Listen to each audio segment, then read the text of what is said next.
अस्सलाम वालेकुम नाज़रीन, न्यूज़ वेब लाइव के साथ मैं हूं नाइला भट्टी। शामिल करते हैं आज की अहम खबर। वालेकुम सलाम। मैं रिजवान बंगश जो मानीकोट गंजू टक्कर। ये हमारे कच्ची आबादी में हम अरसे से बैठे हुए 18-20 साल, किसी को 22 साल, किसी को 25 साल हो गए, तो काफ़ी अरसे से 50-60 साल से भी लोग बैठे हुए हैं। तो पुराना कोट है ये जो मानीकोट। हमारे पास कम्बों की ज़रूरत है 8 से 10 कम्बों की। तो अब्दुल जब्बार भाई से मैं दरख्वास्त करूँगा, अली मोहम्मद सैयद भाई से और जितने भी हमारे अहदेदारान हैं पाकिस्तान पीपल्स पार्टी के, तो सबसे अर्ज़ है कि हमें 8 से 10 कम्बे दिया जाए, एक ट्रांसफार्म दिया जाए, क्योंकि ट्रांसफार्म के ऊपर लोड भी ज़्यादा। और ये इमाम बारगाह है और इबान पब्लिक स्कूल है। यहाँ पे तकरीबन 800-900 बच्चे पढ़ रहे थे उसमें, और बच्चे हमारे आते इमाम बारगाह में मस्जिद में। मुझे गोठा टेंटन जो गोठा पंजाबन जो गोठा पे जुमानी कॉलोनी आहे इनके तकरीबन असांखे हिते 18-19 साल थी विया आहिनि।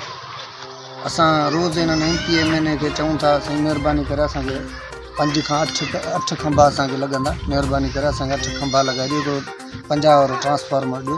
ही पासे में तव्हां ॾिसो, ही मदरसो बि आहे, मस्जिद बि आहे, ॿार हिते अचनि था, ठीकु आहे। ही मदरसो मस्जिद ऐं परियों ही स्कूल आहे।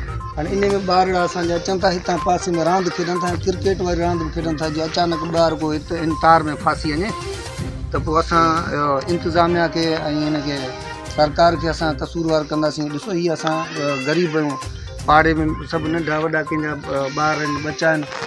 हींअर तव्हां पाण ॾिसो पिया, तव्हांजे अखियुनि जे अॻियां सभु कुझु। महिरबानी करे असांखे कुझु 6-7-8 खंबा ॾिना वञनि, हिकिड़ो ट्रांसफार्मर ॾिनो वञे। तकलीफ़ में आहियूं, असांजे न बिजली आहिनि, सभु मीटर असां टोटल मीटर लॻाराइनि। हिते को बि कूंडो कोन्हे, ही ॻणे वठो तव्हां, ॻणे असांखां हुतां मीटर वठो। असां को बि कूंडो कोन था हलायूं। सरकारी तौर ते जेको बिल अचे थो असां बिल बि ॾियूं था, उन खां बावजूद बि रोज़ असांखे इहे बिजली वारा चवंदा त असां सुभाणे परी लॻाईंदा, हीअ कंदासीं। कुझु टाइम खां वठी चयूं त मंज़ूर बि थियल आहे, पर ॾियनि नथा। असांखे ॿ रुपया घुरनि था, त असांखे पैसा ॾियो त असां तव्हांखे ॾियूं था। हाणे असां पंहिंजे पेट जी कयूं। अब तक के लिए इतना ही। मज़ीद खबरों और अपडेट से बाखबर रहने के लिए देखते रहें न्यूज़ वेब लाइव। हमारे चैनल को सब्सक्राइब करें, लाइक करें, बेल आइकन को प्रेस करें ताकि नई आने वाली वीडियो आप तक जल्द पहुंच सके।